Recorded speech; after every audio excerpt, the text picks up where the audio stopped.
killed, give me Isaiah 14 and 21. They did the same thing to my people. So that you said that they put millions of my lives. Yes, you said.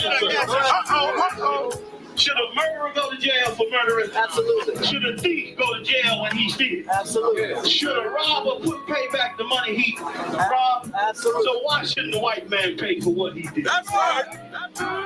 One day you'll see just how it feels.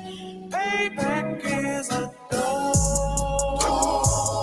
It's a dog. Payback is a dog.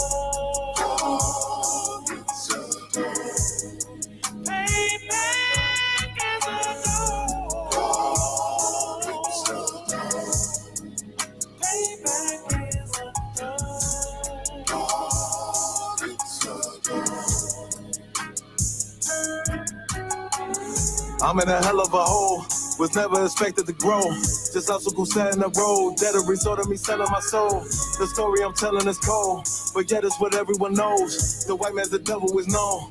America was never our home. Only a place of captivity, safe facility, hating, disfigure me. They claim that I'm lazy, be killing me. Maybe this slavery draining my energy.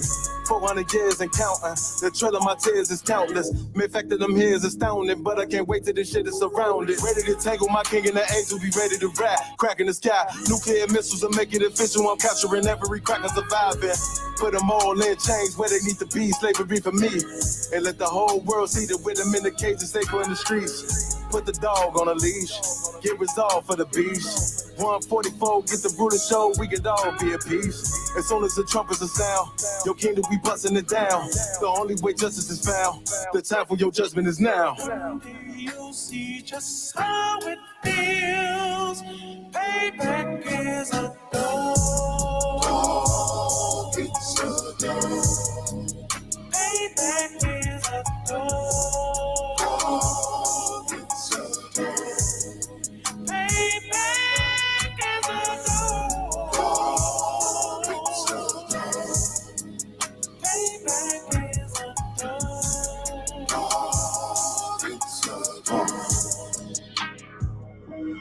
Look, ain't no remorse in my blood slim. It won't be no compromise. Now it's time to feed the worms. Watch his body turn to flies. I clutch iron while you trust the lies. The next Glock I buy gon' be Gen 5. I get it customized. And sending shots off like farewell. Praying payback come back around like a carousel. Still remember your Honda's words ringing in my head like bells. Said you in his body, you fit a Lord, fuck the cartel. Triangle choke, apply pressure to the game like I did Vondale. Payback's a bitch in a dress, she a bombshell. Revenge is dish served cold, I just hope they make an oxtail. Glock fresh out the box, I swear it got that new car smell. Made myself a target in the world of mad shooters. There was design fire for our babies to pass through in the day of our king's reign. I'll be overzealous. They bought my jealous, I bought brand new parabellums. One day you'll see just how it feels. Payback is a dog. It's a dog. Payback is a dog. It's a dog.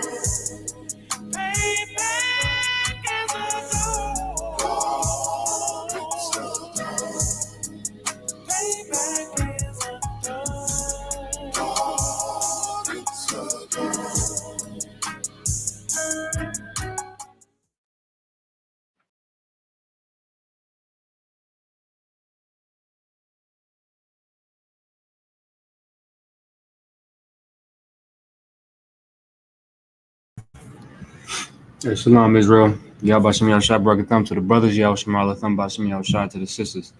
I'm Priest Officer Parag, holding down the Wednesday law class for the ISUPK coming out of Arizona. If you're watching online, you see at the bottom of the screen our class location, 12416 North 28th Drive. We're in suite number 4. All right off of the corner of 28th Drive and Cactus. Okay. Once again, if you're watching this video live online, you can see our title today: Whose Possessors Slay Them? Sonya Massey. All right. Unless you've been living under a rock for the past few days, there's been some body cam footage, all right, of a murder that was committed. All right, two white police officers walked into um, a younger black sister's home. She was 35, I believe. She called the police because she believed that somebody may have been outside of her home, potentially trying to break in. So she called the police. The police come to the door, and they, if you watch it, it's all over the internet. You can find it. Just viewer discretion advised. You'll see a body drop because they killed the sister on this body cam footage. All right. Well, you'll see on his body cam footage that the police officers, when they arrived at her home, they were treating her like she was the criminal, like she had done something wrong. They were questioning her, and mind you, she's calling because she's afraid, because she believes that it's a possibility she thought she might have heard somebody outside her house, whatever the case. She was afraid of her home getting broken in. She called the people that all of us in America have been trained to call. All of us in America have been trained to call the police in times of need, in times that we're afraid, in times that we have a dispute that we cannot settle, because they are the law in this land. In America, the police force has been set up supposedly to protect and to serve. Well, she called the police department for protection. Unfortunately, the sister was put to death by the same people that she called to protect her. All right. And it's such a sad and a terrible thing. However, these things are all throughout the Bible. All right. This has been going on with our people for thousands of years. You understand? So today we're going to go into the Bible. We're going to go into the scriptures, and we're going to understand why this happened. Now, this is trying to make sense of something like this is it seems insane. All right. And almost sounds like a spit in the face to her father and to her son, to the rest of her family members and close friends. It almost sounds like a spit in the face to say that we're going to make sense of what happened with this situation. All right. However, the Bible does have an answer to the situation, why it happened, and what we can do as a nation of people. When I say a nation of people, I'm not talking about America. All right. I'm talking about the Israelites that are in captivity in America, the so-called Black, Hispanic, and Native American man, woman, and child. All right. We are the nation that I'm referring to. Okay. And there is a foolproof answer and solution to this problem. I know many of my brothers and sisters are extremely angry. Understand? We've been seeing this happen too long. Since we've been in America, we've been treated like garbage. All right. Been treated like garbage and just almost a burden, even though we built this goddamn country. And then they beat us. You understand? And then they kill us. And then they get away with it. You understand? And so I understand my brothers and sisters' frustration. All right. Your frustration makes you wise. The scriptures say that oppression maketh a wise man mad. You understand? Oppression maketh a wise man mad. And this oppression, what we keep seeing with your George Floyd, with your Philando Castile, with your Botham Johns, I mean, it's too many names. I could, if I had to list all of the names, I mean, that'd be this tonight's entire class. Okay. However, y'all understand. Okay. Y'all understand. And it's unfortunate, of course, that we're in this position. But once again, the Bible has answers. But the first thing, I'm gonna get into it, right? I'll put these scriptures on the screen for y'all so that way you can read them along with me and take your notes and everything. But I want everybody to understand that our oppressor is truly the devil that the Bible speaks of. All right. He is truly the devil that the Bible speaks of. When you go throughout the Bible and you see the serpent and you see who the Bible calls the devil, you find out that it's a group of people. It's not some some cat with horns and a pitchfork. All right. It's a group of people. All right. And our oppressor just so happens to be that group of people, which means that we found ourselves under the mighty hand of the cruelest oppressor that you can possibly imagine. And that's why you see what happens to us in America. The reason why these things happen to us in America is because we found ourselves under the most cruel oppressor, the most devilish group of people that have ever existed. The Bible calls them the border of wickedness. They are the description, the definition of what wickedness is. That's who these people are. And we found ourselves under their mighty hand. I'm going to show y'all something. Now, understand that in America, we're captive. Anybody with a brain can understand that Black and Hispanic people, let's just take the Southern Kingdom, for example, right? Let's just talk about the Southern Kingdom, Judah, Benjamin, Levi, the so-called Blacks and Negroes, and your so-called Haitians, Jamaicans, things like that. Understand that we was brought from an entire different continent over to this continent, over to this land. You understand? And used as slaves, and I mean beaten, tortured, raped, all types of disgusting things. And then one day they say, okay, you're free to go. In the land of our captivity. Anybody with a brain can understand that that is not freedom. And if you're still in the land of your captivity, you are still captive to the people that brought you there. All right. If you don't understand that, I don't know what to tell you. So I want y'all to understand something, that we in America are possessed by these people. They are our possessors. So when we read this scripture that we're about to read, all right, you're going to find out that it's talking about us. All right. So I'm going to pull this up so that way you can read it. We're going to be in, let me put it full screen for y'all so I can.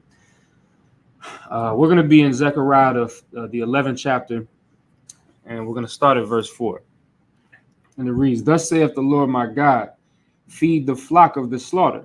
Now, according to the Bible, the Israelites are continually the flock of the slaughter. Why? Because we always find ourselves under the hand of a murderous and envious nation. All right. So we're that flock of the slaughter. Verse 5 says, "Whose possessors slay them and hold themselves not guilty." I want y'all to understand there's a reason why I'm bringing this up. There's a reason why I'm bringing this up, okay? Because we're once again in the land of our captivity, and our possessors slay us, which is what we're talking about tonight with Sonya Massey, and what we've continually had to make these classes on with different Black brothers and sisters' names, continually, over and over and over and over again. All right? This is... You got to understand that this is a recurring thing. This is something that has continually happened. And the book of Zechariah is 2,500 years old.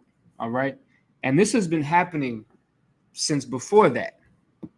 The book of Zechariah was around the time of the Babylonian captivity. And you find that here we are in the second Babylonian captivity under Mystery Babylon. And all of the scriptures that pertain to the treatment of the Israelites in the land of our oppressors, in the land of our captivity, they all apply to us right on over again here, 2,500 years later. And there's a reason for that. All right, which we're going to get into that in just a minute. But I want y'all to understand something. And this is something that might be hard for, if you're not in the truth, or you're just trying to learn, you don't really know too much about the Bible or what we teach here. This is going to sound strange to you, but all of this is spiritual. Okay? All of it is spiritual.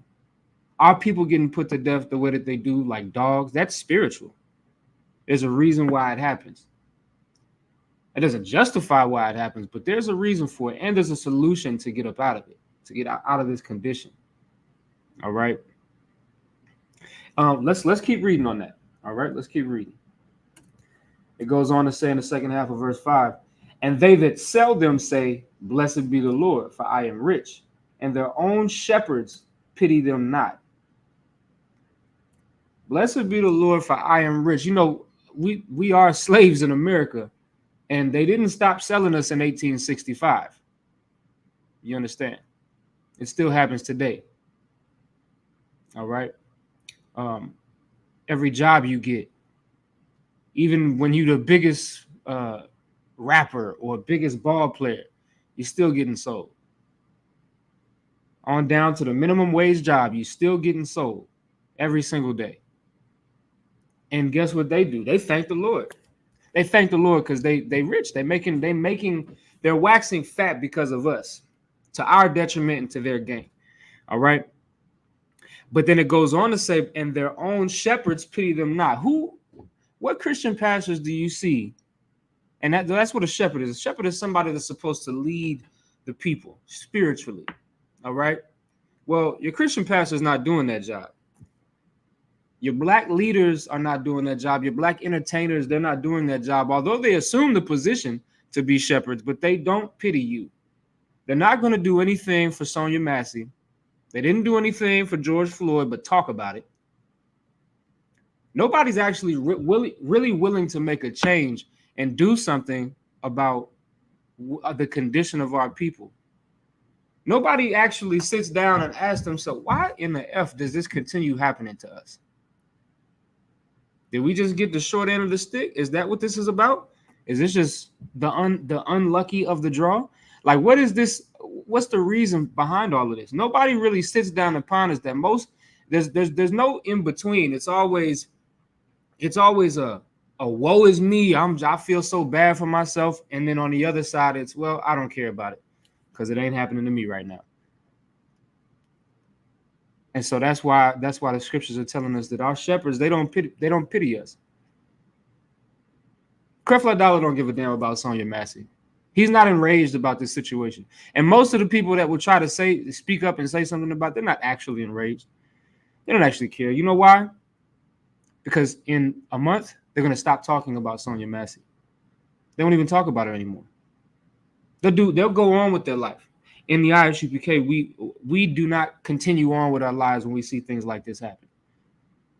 It's hard for us to get a wink of sleep until we follow through with the solution that I'm going to read to you out of the Bible. It's hard for us to get a wink of sleep until we can come to that solution so that way these things stop happening. Because we actually give a damn.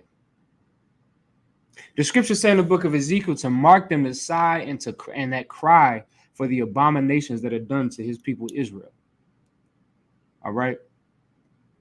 And we model ourselves after that. We model ourselves after the fact that we are going to sigh. We are going to cry. We feel for her family. We feel for her because guess what? That's our mothers. That's our sisters. And we don't look at it. I talked about this last week. All right. We're not an individualistic society, Israel. That's not what we are. We're collectivists. If one of us is broke, we all broke.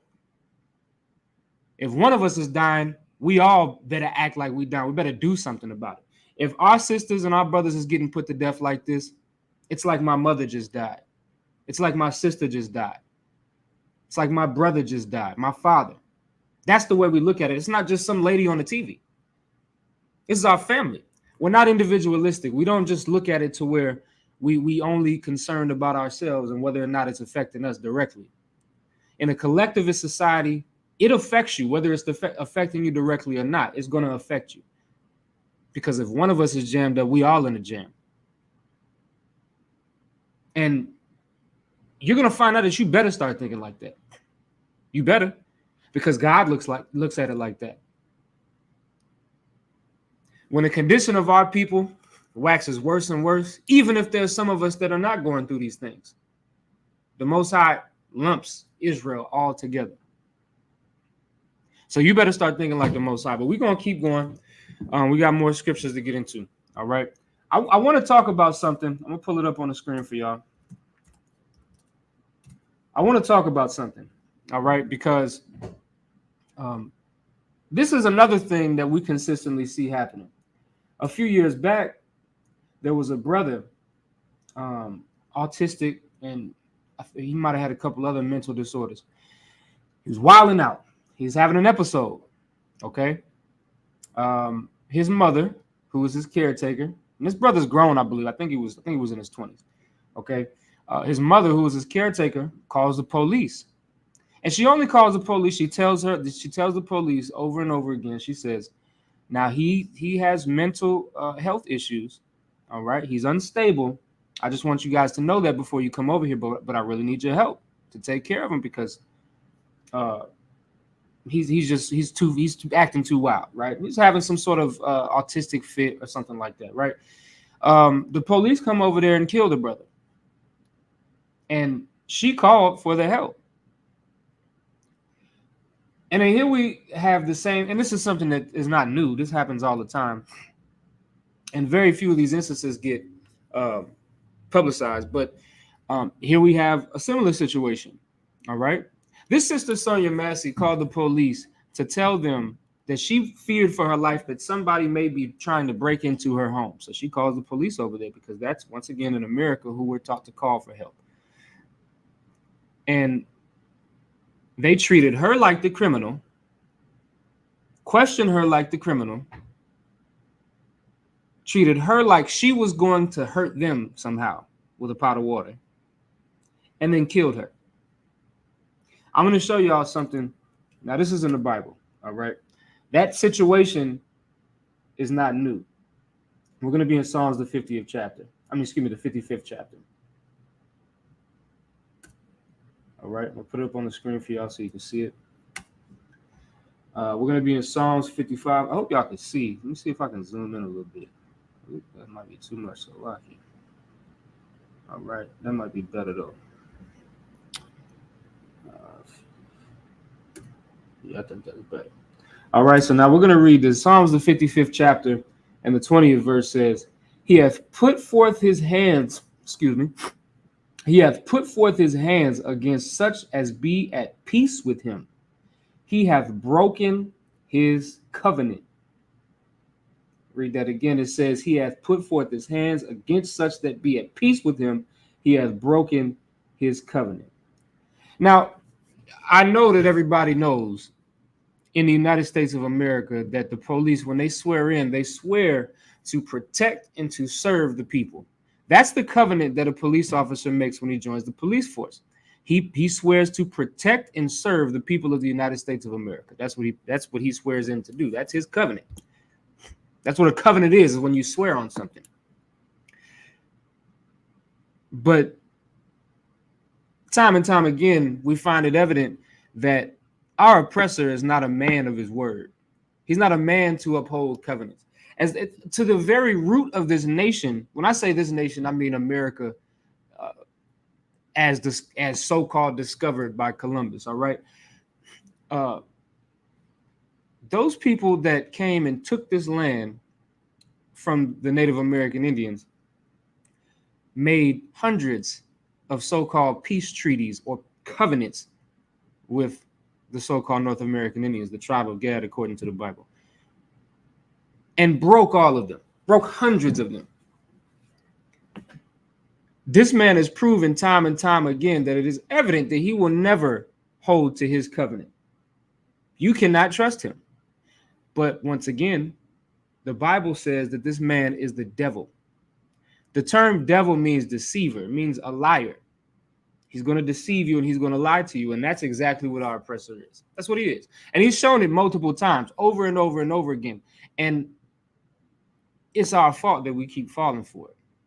Now, am I telling you that this sister was wrong for calling the police? Absolutely not. Because you should be able to call the police. You should be able to call the police if you feel like somebody's going to break into your home. You should be able to call the police and have them come check it out and do their job, their covenant, which is to protect and to serve you. You should be able to do that. But unfortunately, we don't live under an honorable nation of people. We live under a very cruel and dishonorable nation of people that lack integrity. If we go on and read verse 21, it says, the words of his mouth were smoother than butter, but war was in his heart. His words were softer than oil, yet they were drawn swords. Understand something about this man. When you go into look at that body cam footage, You can tell that, of course, the dude, the bastard that murdered this sister, you can tell that he was upset. He didn't want to be there. He didn't want to help. He didn't want to do his job. But, he continues on with his normal police banter, trying to get the job done. But the entire time that he's there, if you look at this with a spiritual eye, he wanted to shoot that woman when he stepped to her doorstep. Before he even made it inside the home, he was itching for a reason to kill that woman. He was itching for it. And you can tell after now, once again, you got to, in order to understand the context of what I'm talking about, you really need to just go and watch that video and see what I'm talking about. It's about 30 minutes. Excuse me. The whole interaction, I believe, is like 30 or so minutes long. But after he kills this sister, zero remorse, calls her a crazy bitch, makes up every excuse as to why he killed her, laughs about killing her when his partner says, I'm going to go grab the med kit, he laughs. He says, that's a headshot, dude. There's no point. This is the type of devil that we live under, whose possessors slay them and hold themselves not guilty. He didn't show any remorse. And he's pleading not guilty. This is the devil that we live under. And the quicker that you understand that, the quicker you can come on this road to the solution that we're going to talk about tonight. Because there is a solution for this. There's a way to get this to stop. If you're tired of seeing your brothers and sisters get murdered in the streets like dogs by these devils, there's a solution. But you got to get on this road. And that's, like I said, we're going to talk about that solution tonight. All right. Y'all got to understand something. All of this is spiritual. All of it.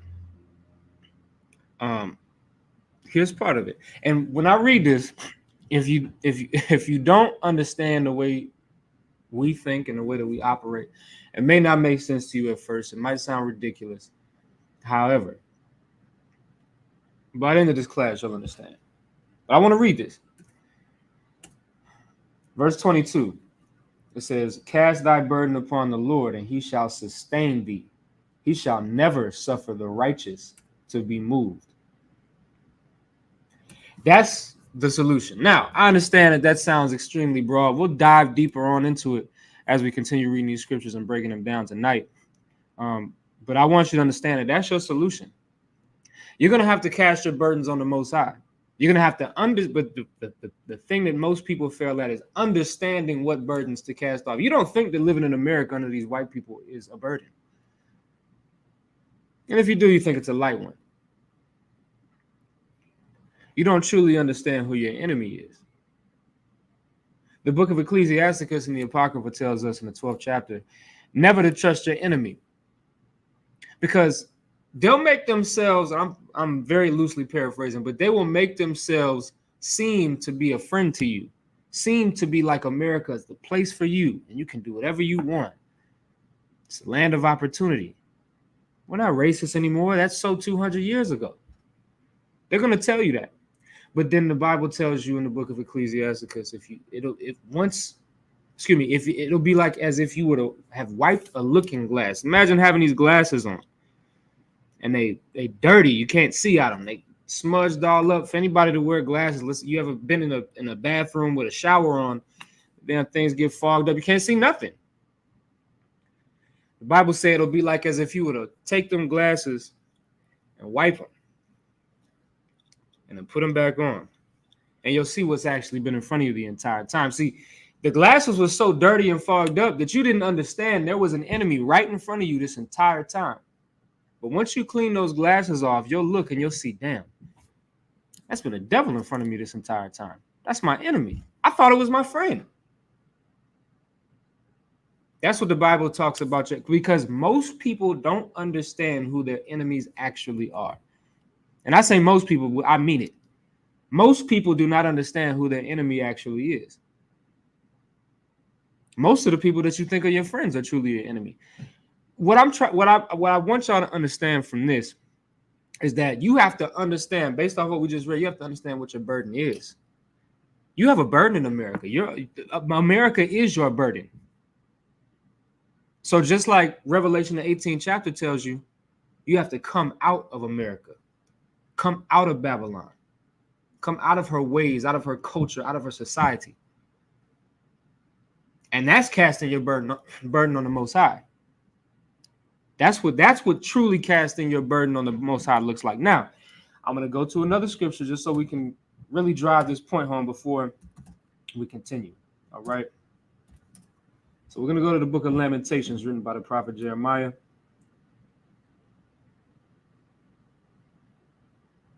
All right. We're going to go to the book of Lamentations, chapter 4.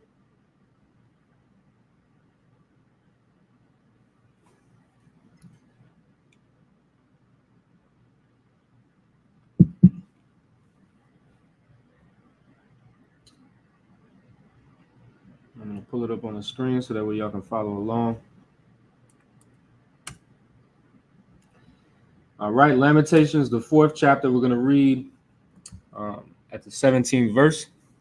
It says, as for us, our eyes as yet failed for our vain help. In our watching, we have watched for a nation that could not save us. Let's start off by understanding that. Let's start off by understanding what that truly means. Our eyes as yet failed for our vain help.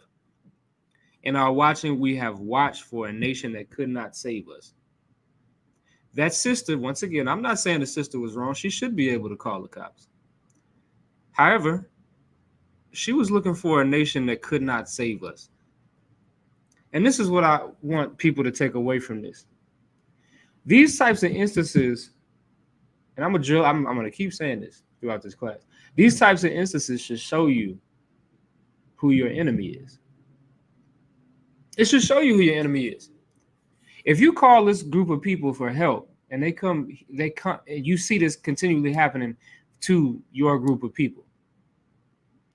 You call these people for help and they come and kill you or they hem you up. This has happened multiple times all throughout the internet. You can go and look these videos up where these people will be calling the police to come and help them and they end up restrained on the floor.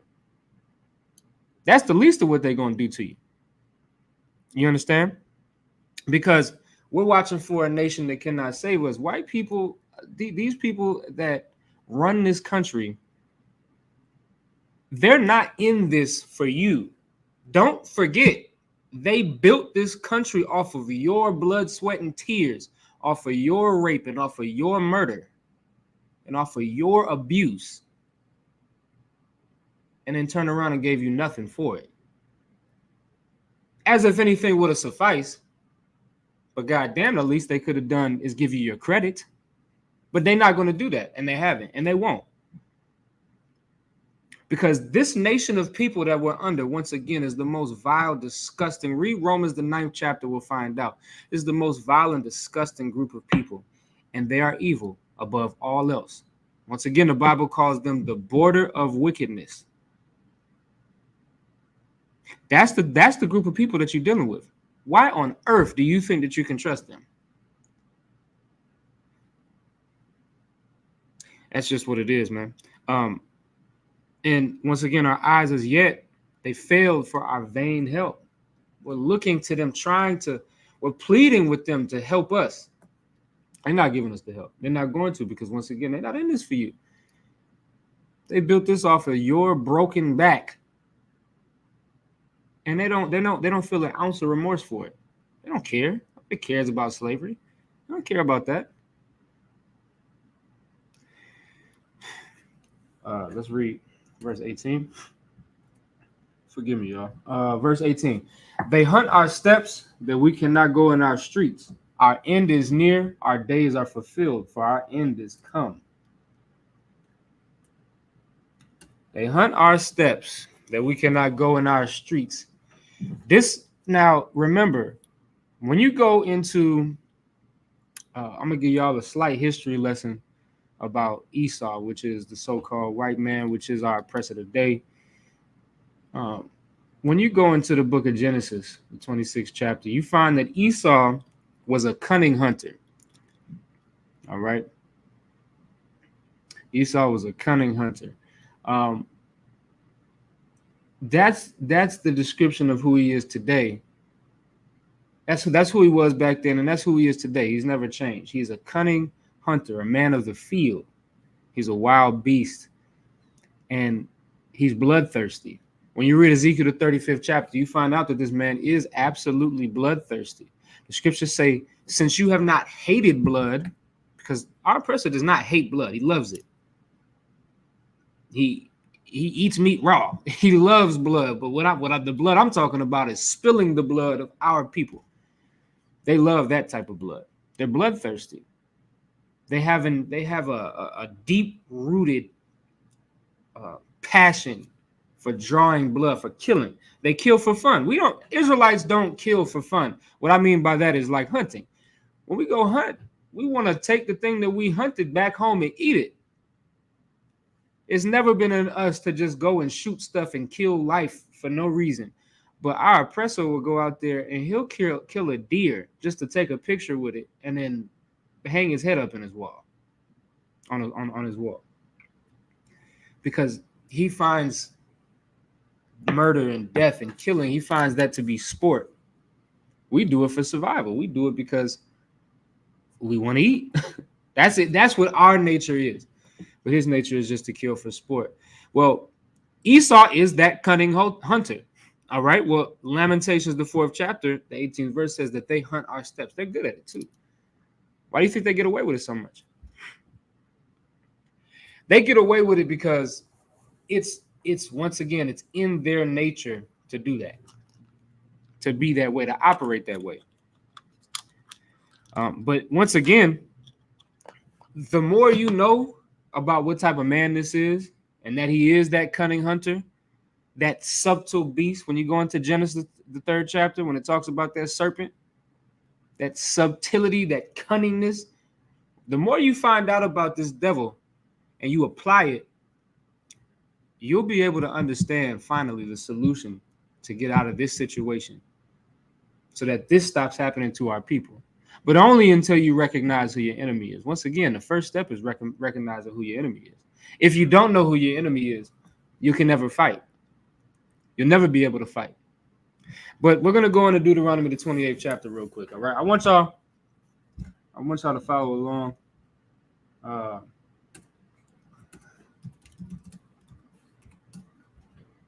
Because it's something that's important to learn from this. And now we're going to get to the meat of this lesson today, which is understanding the root cause, why we're dealing with these things as Blacks and Hispanics and Native Americans, and then what the solution is. But we got to go through the whole thing. So let me see. I'm going to pull this up. And I'm going to go over this quickly, all right?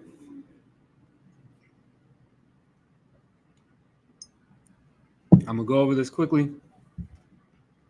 But Deuteronomy, the 28th chapter, is an outline of the covenant that we have, whether you like it or not, we have entered into this covenant. We are a part of this covenant. Now, you may not have signed any contracts, but your forefathers did, and they signed the contract for you. There's nothing you can do about it, and you will be held to the confines of those contracts, which is why Sonya Massey, unfortunately, and in such an untimely way, was put to death. Okay? These are the reasons why these things happen. All right? And this is, of course, if you're in the school, you understand this. We've read Deuteronomy, the 28th chapter is probably what brought you into the school and got you to understand that we Israelites. All right? But there may be, there of course, is a group or a demographic of people that have not seen Deuteronomy, the 28th chapter, and don't understand why we're going through these things. So this is for somebody that may not understand why we're going through these types of things in America. All right. And if you do know, this is just going to be a refresher for you, but we have to go over this just slightly just so we can understand. All right. Deuteronomy, the 28th chapter, we'll read verse 1. This is the outline of the covenant that the Most High made between himself and the children of Israel, which is the so-called blacks, Hispanics, and Native Americans. Let's read it. All right. Deuteronomy, the 28th chapter, and the first verse says, "And it shall come to pass, if thou shalt hearken diligently unto the voice of the Lord thy God, to observe and to do all his commandments, which I command thee this day, that the Lord thy God will set thee on high above all nations of the earth." Verse 2. "And all these blessings shall come upon thee and overtake thee, if thou shalt hearken unto the voice of the Lord thy God." All right, so now the blessings that we could receive from the Most High are contingent upon the keeping of his laws. See, it's a give and take. The Lord will give us power over the nations, give us blessings to where we can't even fathom. There'll be so many blessings, we'll be overtaken by blessings. It'll be too much to bear. We'll be so goddamn blessed. Only if we uphold his laws, statutes, and commandments. A few of those is just, some of the smaller ones like eating pork. You're not allowed to eat pork. All right. Leviticus, the 11th chapter, outlines a dietary law. There's certain things that you cannot eat: pork, shellfish, lobster, crab, catfish, different things that are like the bottom feeders of the earth. It's all outlined in Leviticus, the 11th chapter. There's a dietary law that you must uphold. Leviticus, the 23rd chapter, there's 7 feast days that you must keep according to the laws of the Bible. There's cleanliness laws. There's laws about brotherhood, how you treat one another.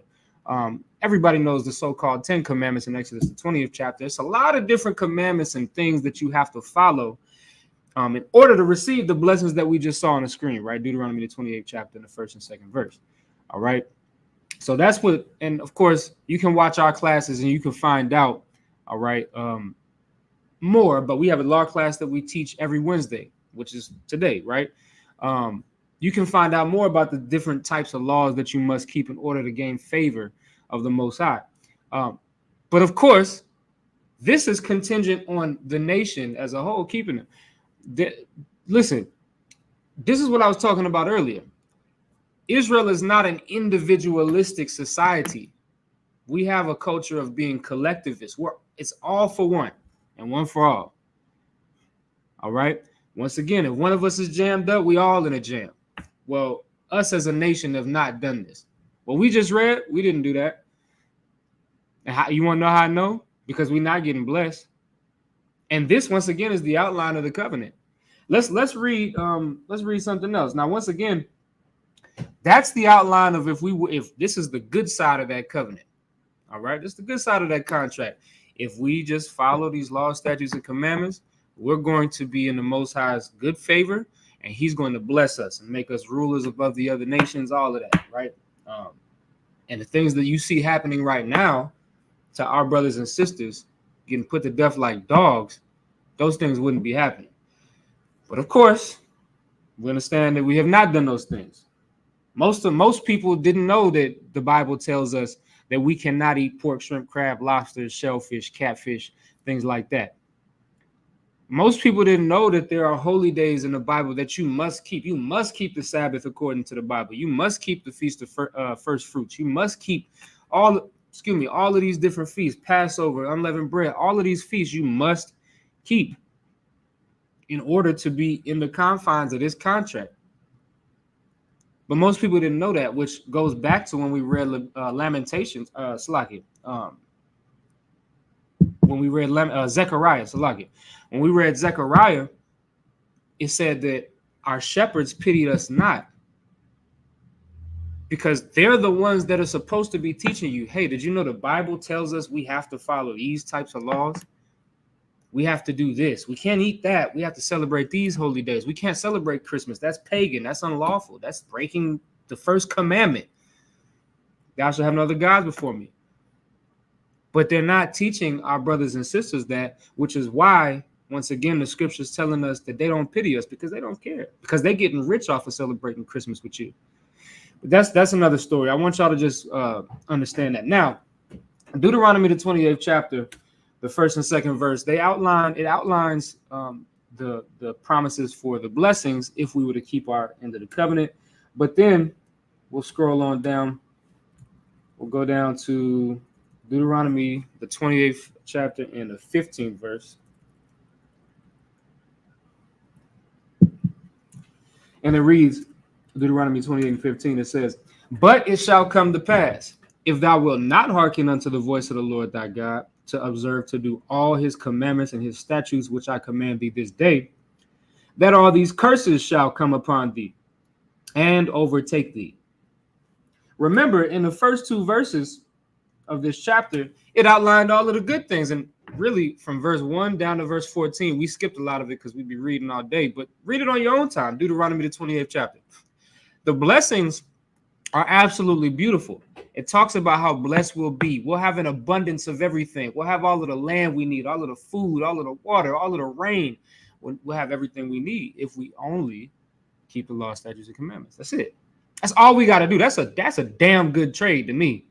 All you got to do is follow some rules. But of course, we haven't done that. So now here we are at verse 15, which now we begin to outline the curses. Now we outline the curses, and from 1 to 14, those 14 verses outline the blessings that you would receive. But now from 15 on down to 68, those will be all of the curses that we receive if we fail to uphold our end of this covenant, which goes to show you that bad outweighs the good. And we're experiencing it now. We'll read some of these curses to understand just how bad it is and why it's that bad. Let's read. I'm going to put this back up on the screen. Let's read verse 16. Verse 16 says, cursed shalt thou be in the city, and cursed shalt thou be in the field. No matter where we go, we're going to be cursed. Understand that. You can't escape it. And it don't matter where you go. And this was a warning. Remember, Deuteronomy, the 28th chapter, is before any of these curses was put upon us. This was just a warning.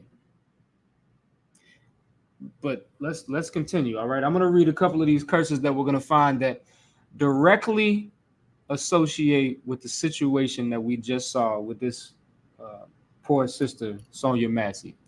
Okay, let's read. We're going to go down to the 49th verse. All of these, once again, if you just go and read this on your own time, you'll find that these are the curses that apply to so-called Black, Hispanic, and Native American people today, and have been applying to us since we've been in America in times past. All right, but let's go down. I'm just going to get a few just to drive the point home. All right, so we'll read verse 49. All right. Verse 49 says, the Lord shall bring a nation against thee from far, from the end of the earth, as swift as the eagle flieth, a nation whose tongue thou shalt not understand. Just to understand this for a second before we continue, all right, that nation is once again our oppressor, who we've been talking about this entire time. All right, and no matter who you are, if you're Black, Hispanic, or Native American, we all have the same story, but it might just be from a different angle. For the so-called Black man, all right, these oppressors came from many ends of the earth, right? But far away from where we was at. Most of us was on the so-called west coast of Africa. And they came from far, speaking a language that we could not understand. We didn't speak that language. And they came and they made us, of course, they made us slaves, took us, anybody that understands the transatlantic slave trade, they took us to many different places. They took us to the Americas. They took us to the islands, all across the place, all right? And once again, if you're so-called Hispanic or if you're so-called Native American, all right, the northern kingdom of Israel, you'll find that the same story applies to you. Because if you were so-called Native American, these people came from Spain and many of the European countries and came over to this place, bound you up, and took you on boats, on ships, to go serve in Spain and Portugal and all across the place. And once again, these people came as swift as the eagle flieth. All right. And there's some spiritual, there's some symbolism in that as well, right? The bald eagle, that's what represents America. Go back and look at the Roman Empire, the Roman civilizations. You'll find that they always worship that goddamn eagle. Well, those same people came and took you and made you slaves. And it's always been a nation whose tongue we don't understand. All right. But I just wanted to point that out. But let's read verse 50 for a second. Verse 50 says, A nation of fierce countenance, which shall not regard the person of the old, nor show favor to the young. Understand that this nation of people do not give a damn how old or young you are. When in the time of chattel slavery, when we go back a couple hundred years, you'll find out that these people used our babies as alligator bait. And I mean, many other things. If they saw a deformity, if they saw a deformity on any of our children, they knew that that child would not grow up and be a good slave. So they would take them and dash them against the rocks. Take them by the legs and dash them against the rocks in front of us. That's what they would do. They don't care about the old or the young. They did the same thing to old people. Guess what happened if you got too old to do your work? They would kill you. They put a bullet in the back of your head. They would ride over. This is all you can read. All of these things. This is the history that America will not teach you. But once again, they'll ride over these older brothers and sisters with their horses, torture them, because they had no more use for them. And this is the other thing. They had no more use for them as slaves, so they used them to satisfy their bloodlust at the end of their life. When they got too old to be slaves, they used them to satisfy their bloodlust. That's the type of people that we're dealing with.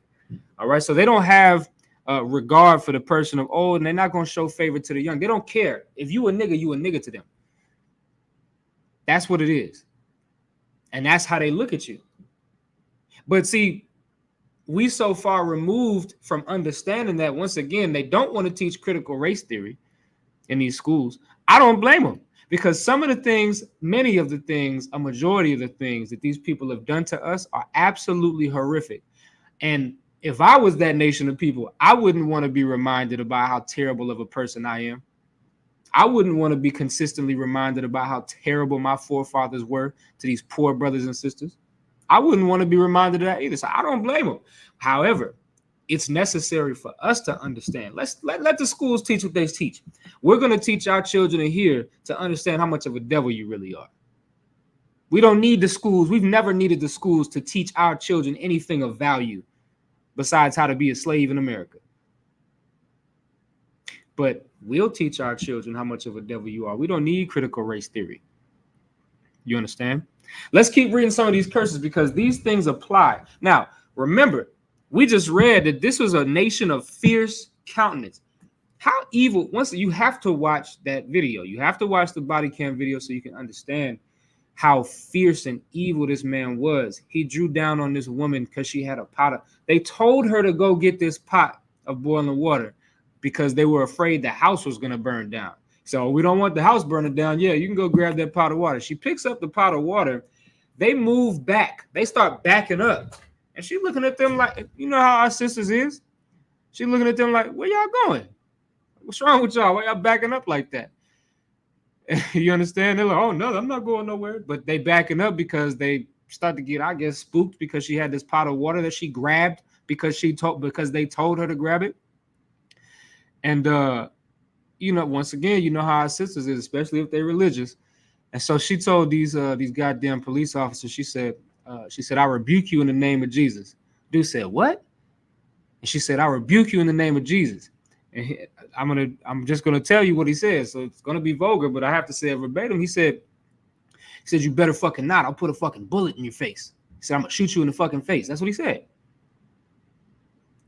And he drawed down on her. And she puts the pot down on the counter. All of this is on video. She puts the pot that he's so afraid of down on the counter. She got 2 oven mitts in her hand. She got the oven mitts in her hand, and she dropped to the floor because she's afraid. This goddamn devil got a gun pointed to her head. And he just said that he was going to shoot you in the face. And so, and then shortly after that, he does shoot her in the face and kills her. The bullet went in her eye and through the back of her neck, which, of course, because it's at a downward angle, because she's on the floor. That's a nation of fierce countenance who don't give a damn if you old, don't care if you young, don't care who you are. You're just a nigga to them. And they have a bloodlust that cannot be satisfied. It's impossible to satisfy. You would think with the amount of blood that they have shed that they would be satisfied, but no, because it cannot be satisfied, because there's not enough blood in the earth to satisfy their bloodlust. And this is a prophecy of what would happen if we did not obey the commandments of our Father. Let's get a couple more. Let's get we're gonna drop down to the 65th verse.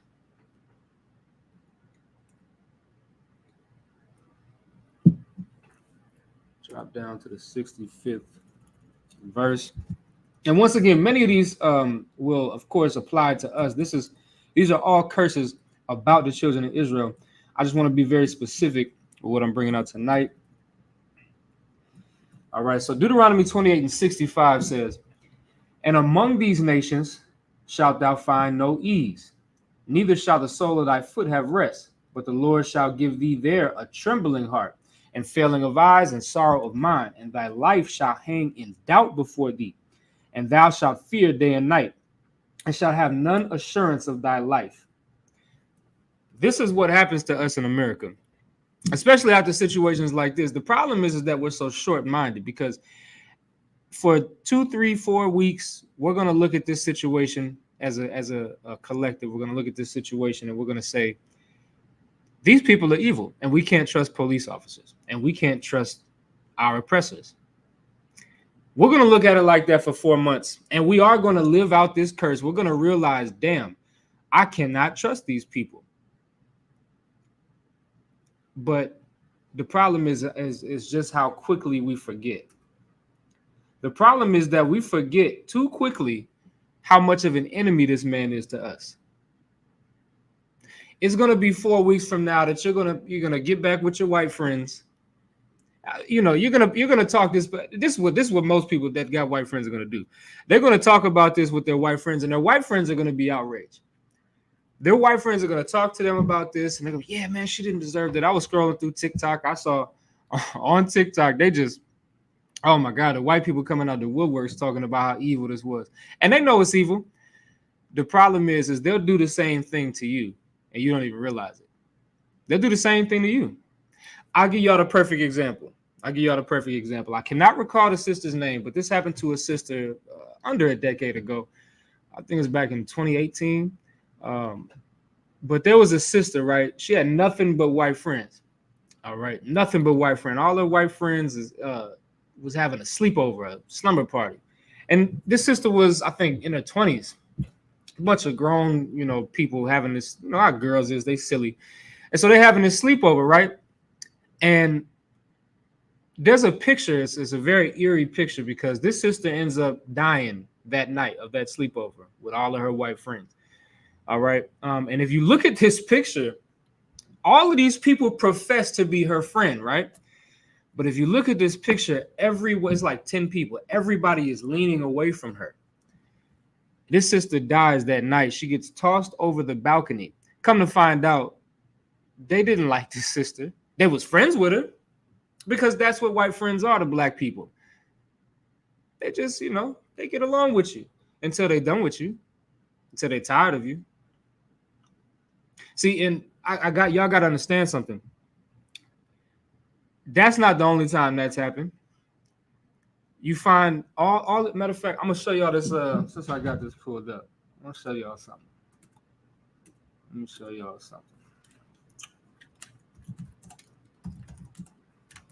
Because this is extremely common.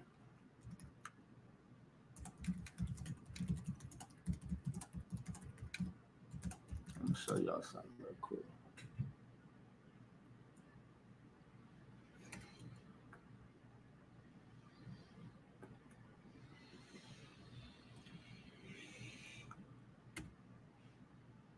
Let me see if I can make this big. I want to open this. How do I do this? Hold on. I'm trying to show y'all this picture, so lucky. It's not allowing me to pull it up. Okay, it's not allowing me to pull it up on the screen. Okay, but there's this picture. You can find it on your own time, but there's this picture right of this. It's actually a video that ended up coming out. this sister went over to her white, little white girlfriend's house. They was young, I think 15, 16, something like that. And they had been friends for quite some time. Like they grew up together damn near. And she goes down to the basement of this girl's house. And the basement of the house got all these Confederate flags, got them little Nazi symbols. The white girl comes downstairs and says, "Hey, you like all of this?" And the girl's like, "No." She says, "Well, hey, look, I think this will be funny.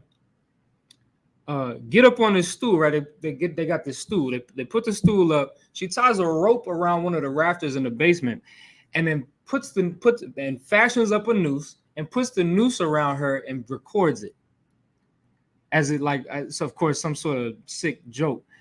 And these people are supposed to be your friend. Now I don't know what kind of friend that is. I don't know what kind of friend that could possibly be to me. I don't. But the problem is that matter of fact, let's pull this up. Let's pull this up real quick because I got to show y'all something.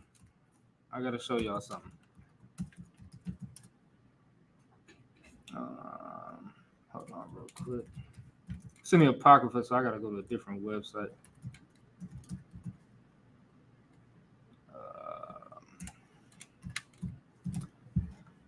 But we're going to go, here we go. I'm going to go to this KingJamesBible.com. I'm going to go to chapter 12. I quoted this earlier, but I really want to read it verbatim so y'all can understand exactly what I'm talking about, because this is in the Bible what I'm talking about. All right. I'm going to just zoom in just a little bit so y'all can see it.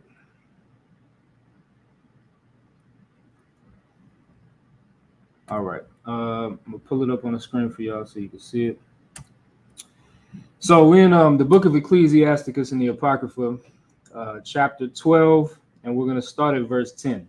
All right. This is written in all Old English, so the words look a little weird, but they read the same. It says, "Never trust thine enemy, for like as iron rusteth, so is his wickedness."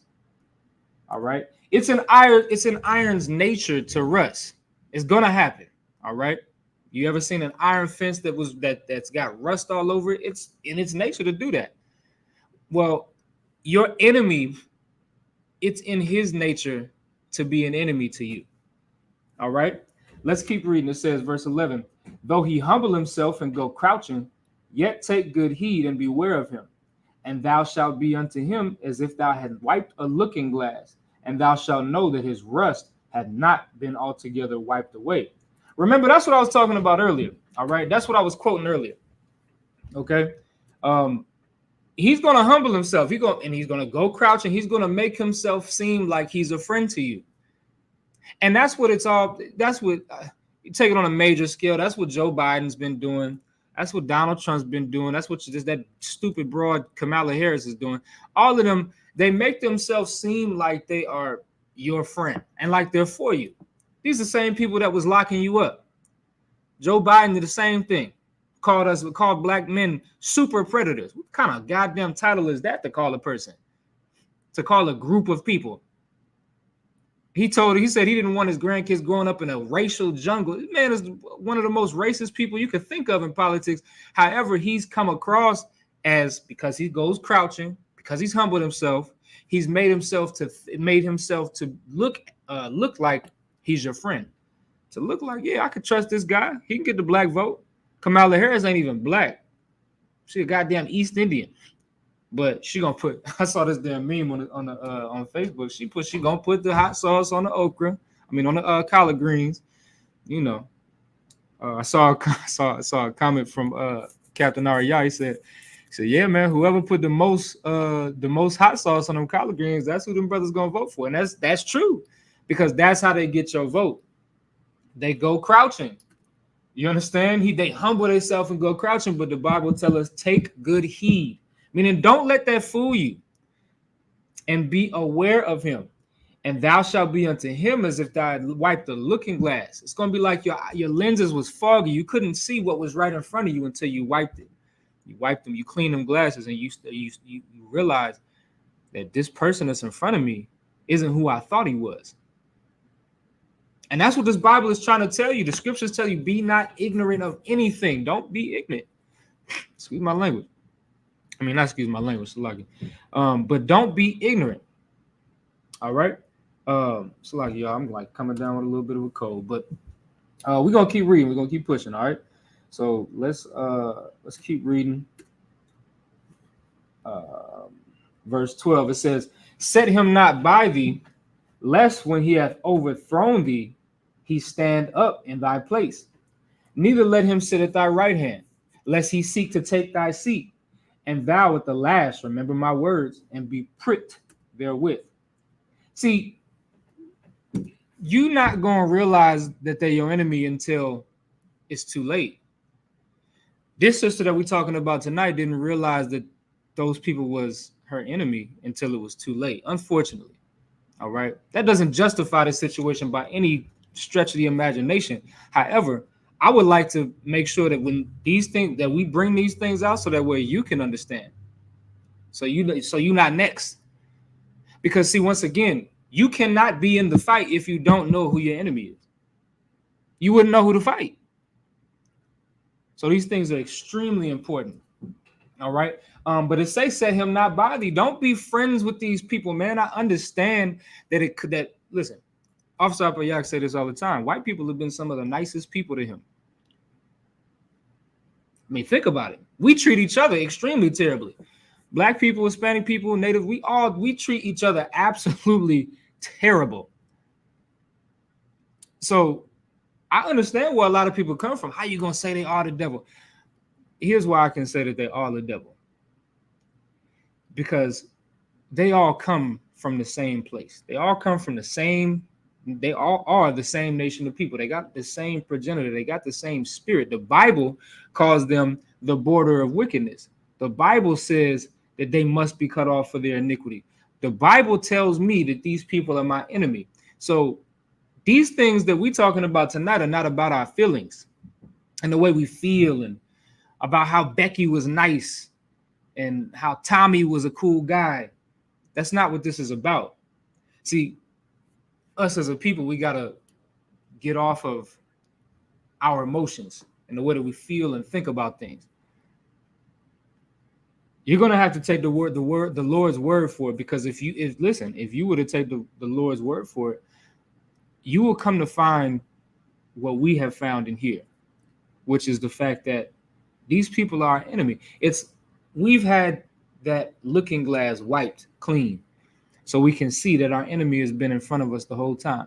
And you know what that stops? That stops us from being enemies with one another. Now we're no longer enemies with one another. Now we understand who our enemy really is. So now we can stop fighting each other. And now we can understand who the real demon and devil is. We can stop selling each other drugs, because we're going to find out that demon and that devil put the drugs in our neighborhood so we could kill ourselves. We could stop killing each other, because we understand now that this demon and devil put the guns in our neighborhoods and turned us against each other, made us poor, made us impoverished, so that way we would be those maniacs that we are today. We're going to find out that he's the true devil. He's our true enemy. And the quicker that we can do that, that's what our solution is. The quicker that we can do that, we'll be well off. But you got to understand who your enemy is. Listen, Muhammad Ali said something that was absolutely amazing. Because once again, you might think that there are some good Caucasians out there, and I understand it. However, Muhammad Ali said something great, something very profound. He said, imagine if you got 700 snakes coming towards your front door. 700 venomous, poisonous snakes that are roused up. You understand? That are ready to come and demolish you. Are you going to keep your door open because 30 of them are not venomous and they are friendly? Or are you going to close your goddamn door and not let a near one in? Me personally, I'm going to close my goddamn door. I don't care if it's 30 good snakes out there. because there's 670 venomous, poisonous snakes that want to kill me. And I can't take the chance of leaving my door open for you when the rest of your kind is trying to kill me. I can't take that chance. And so what once again, what this should teach you is, yeah, sometimes you do got to lump them all together. You understand that? The Most High does. The Most High lumps them all together. Let me see. All right. I think we good off of Ecclesiasticus. But I pray that everybody understood that, because that's important. Let me see where else we got to go. So, like, yeah. I kind of ran off on a tangent, but that's extremely important for us to understand.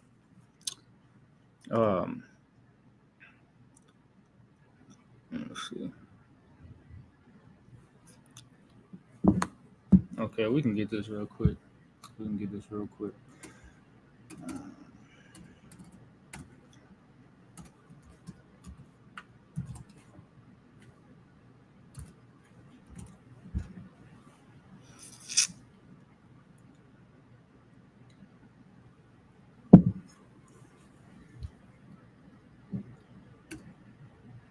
All right.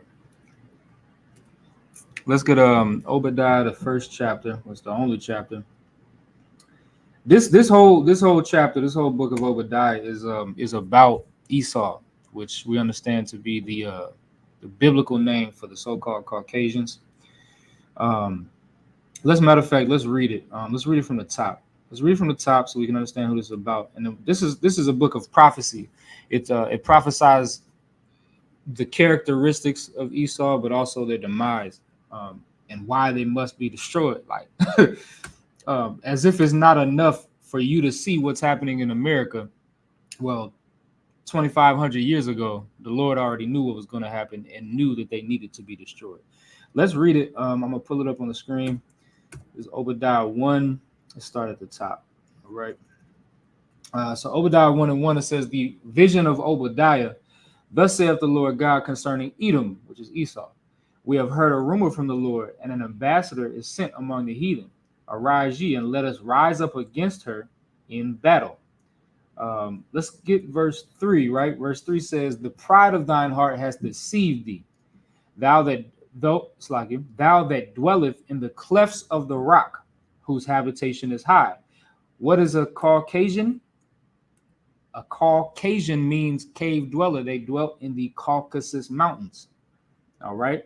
This is who this is talking about. Thou that dwellest in the clefts of the rock, whose habitation is high. That's their habitation. That's where they comfortable at. The Caucasus Mountains of Georgia, Russia. That's where they love to be. And it says that their pride of their heart hath deceived thee. And their habitation is so high that they say, who shall bring me down to the ground? This is what we was talking about earlier, where it say that in the book of Zechariah, whose possessors slay them and hold themselves not guilty. They don't believe they can. Y'all saw what happened with Amber Geiger when she murdered Botham Jean in his own home. All right, this broad is going to end up serving 4 years in jail, and that's it, for walking into a man's house, murdering him in cold blood while he got a goddamn tub of ice cream in his lap. Okay, and she's only going to do 4 or 5 years in prison for that. Meanwhile, you get caught with a gram of marijuana in the early 2000s, you're going to jail for 10 years.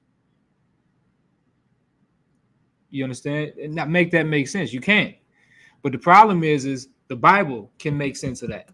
The reason why is because they hold themselves not guilty, but they're going to hold you guilty. See, they collectivists. They're going to look out for each other. The judge going to look out for the white criminal, especially when they murdering you. You understand? Because that's the way that it's set up. All right. And that's why their pride has deceived them, because they believe, because of how high up they are, that nobody can bring them down. Isaiah the 14th chapter talks about this. They want to be like the Most High. They think that they can usurp the authority of the Most High because of how much control they have, or so they think. You understand?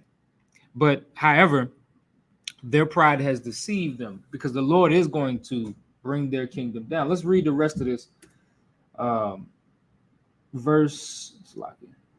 Verse 4 says, though thou exalt thyself as the eagle, and though thou set thy nest among the stars, thence will I bring thee down, saith the Lord. You know, they exalted themselves like the eagle. That's once again another reference, to that bald eagle that they love so goddamn much. And all of their empires always love them damn birds. All right. When they landed, they so-called landed on that moon. The eagle has landed, right? That's why the scriptures say here in Obadiah, though thou set thy nest among the stars, right? That so-called eagle landed on the moon. This is talking about that group of people. And so because they do all of that, because they got these immaculate spaceships, and because they've so-called set their nest among the stars and all of these things, they believe that they have outsmarted and outwitted the Most High. But we're going to find that that's not the case. Let's go down. I'll scroll down real quick and put it back on the screen. Let's go down to the 10th verse. It says, for thy violence against thy brother Jacob, shame shall cover thee, and thou shalt be cut off forever. Watch why that's extremely important. All right. Esau and Jacob are brothers. They're twin brothers, but the Lord said in Genesis, the 25th chapter, that the Lord separated those two nations within the womb, within Rebekah's womb. All right. And so the Lord made a severance between Jacob and between Esau. And when you read the book of 2nd Ezra, you find that Esau is the end of the world. Esau is the destruction of this world, and Jacob is the one that cometh after.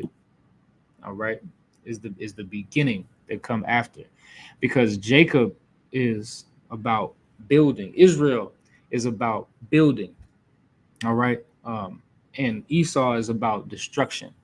All right. And so what we find here is that they have been violent toward Jacob. Esau has been violent towards Jacob. And that's what we find all throughout the Bible and all throughout America in the past 400, 500 years that we've been here. We find that they have been extremely violent towards us. And the Bible is telling us, this is a prophetic scripture that's telling us that they're going to be cut off forever, meaning Jacob's going to live on. The legacy of Israel is going to live on. We're going to continue regenerating into this earth. Esau must die. Y'all ever seen that movie coming up, Romeo Must Die? Well, Esau must die. They must be cut off forever because they are the border of wickedness. They are the standard of wickedness. They are something that if you allow them to exist, they will destroy the entire earth, which they're already halfway at it. The Lord is saying that they can no longer exist. And so they got to be cut off forever. Why, though? For their violence against Jacob, for the violence that they've committed against the Israelites. All right. For the murder of Sonya Massey. That's why they got to be cut off. For the murder of George Floyd, for the murder of Philando Castile, for the murder of Botham Jean, for all of the things that they've done to the most humble and meek people on the earth, the so-called Blacks, Hispanics, and Native Americans, for all that they have done to us, they must be cut off forever.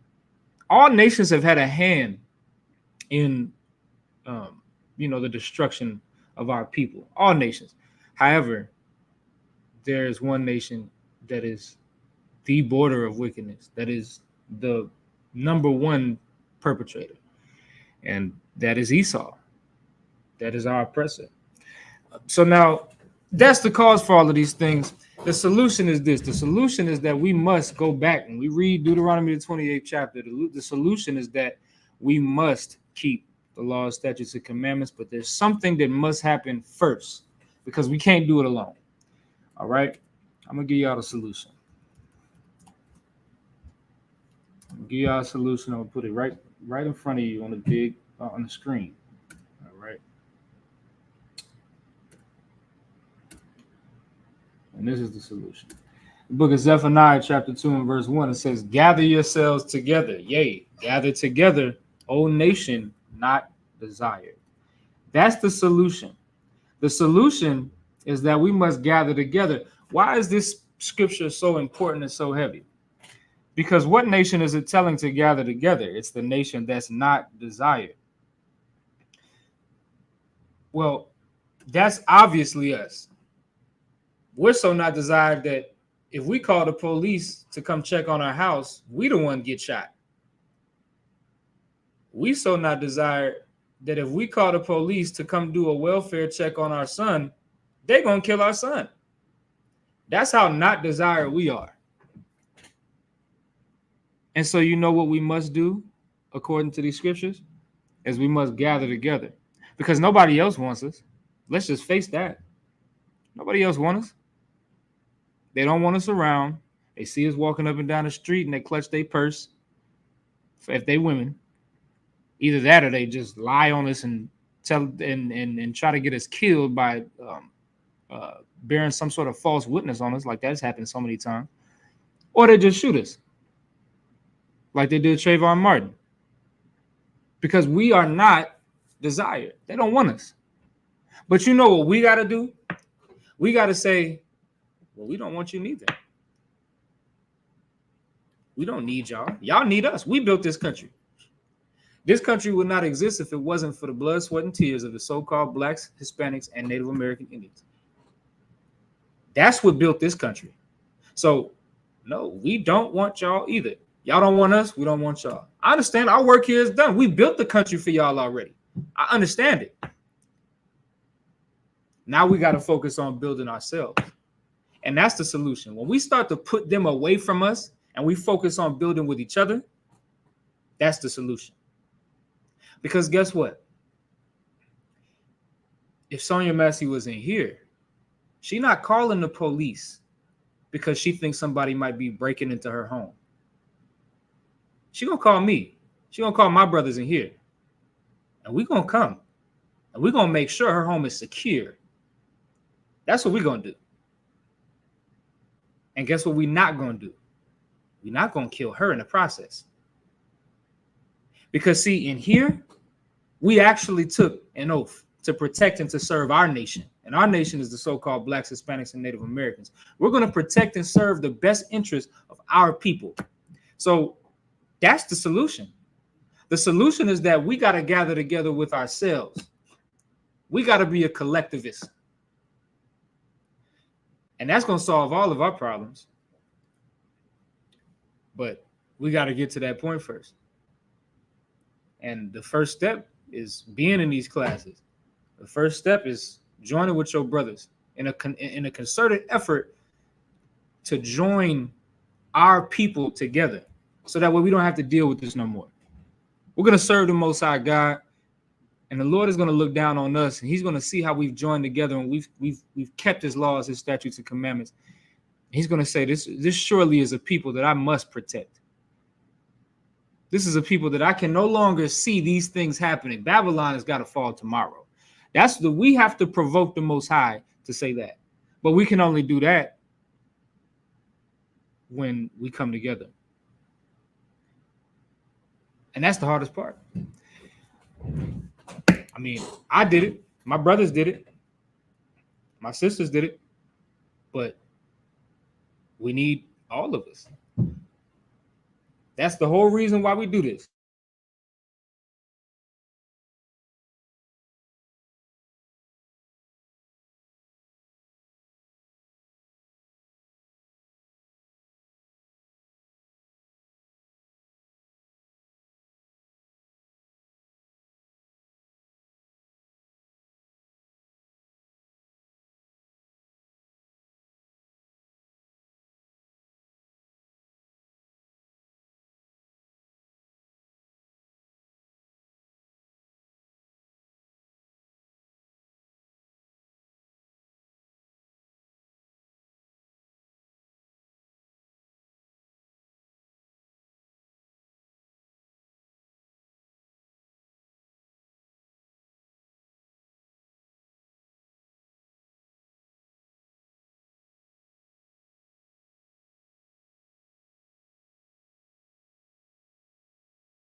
Hey, shalom, Israel. Salakia. We got a crazy thunderstorm out here to knock the power out for like 2 seconds. Salakia. We're gonna go ahead and close out this class. That was pretty much all I had. It was actually, pretty perfect for where we left off. Okay. Just remember that we're stronger together, and when we come back and we serve our God in unity, we can overcome the things that America has put on us. All right. So with that being said, make sure y'all tune in Tuesday through Friday at 7 p.m. every Saturday at 11 a.m. All right, 12416 North 28th Drive, Phoenix, Arizona. We're in suite number 4. Make sure you come get down with us. The water for tuning in is Israel. The water for tuning in Israel. Shalom.